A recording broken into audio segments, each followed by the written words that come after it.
Hi, I'm Linus from Performance Bike, and today we're going to take an in-depth look at proper recovery. In order to get the most out of the effort and time that you put into cycling, it's important that you give your body what it needs to recover.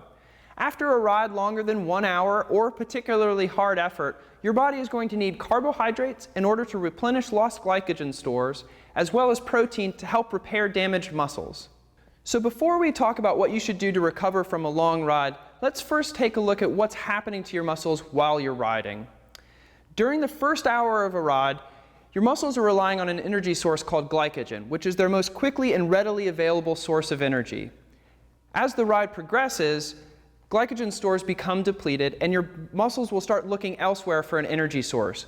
First, they'll look to glucose that's present in the blood, and after about 3 hours, they'll actually start to cannibalize muscle proteins to use as an energy source.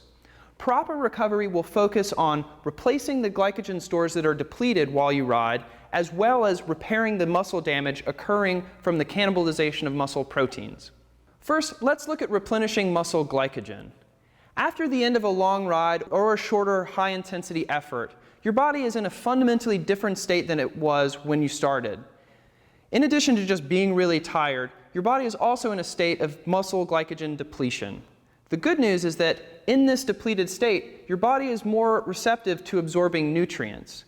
This period of increased receptiveness lasts about 1 hour, but really peaks after 30 minutes.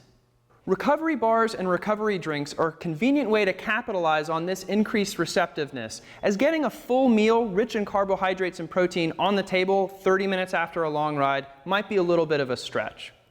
With recovery drinks and recovery bars, you'll typically get 150 to 250 calories of carbohydrate and protein.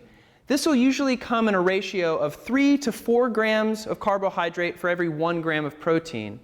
This will get you the carbohydrates that you need in order to replenish these glycogen stores, and there will also be some protein in there to help with the next important step of recovery, which is repairing muscle damage. Now, when we're talking about muscle damage, we don't mean things like sprains or pulling a muscle. We're talking about damage that occurs at the cellular level due to the general stress of exercise.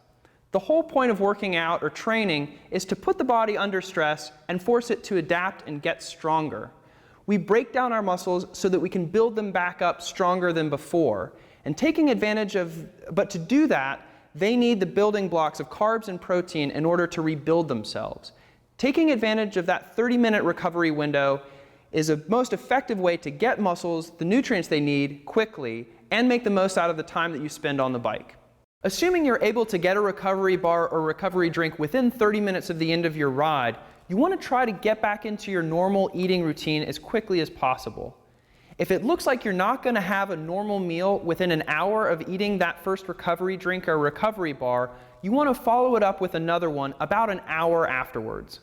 It's also important to point out that proper recovery isn't just about the nutrition that you take an hour after you ride. Getting enough sleep is also vital in allowing your body to make the adaptations that it needs to get stronger. While glycogen replenishment and muscle repair can start 30 minutes after the end of your ride, it's really the sleep that you get overnight where a lot of the base level adaptations occur. So always try to make sure that you get as much sleep as you can, at least that base 8 hours a night.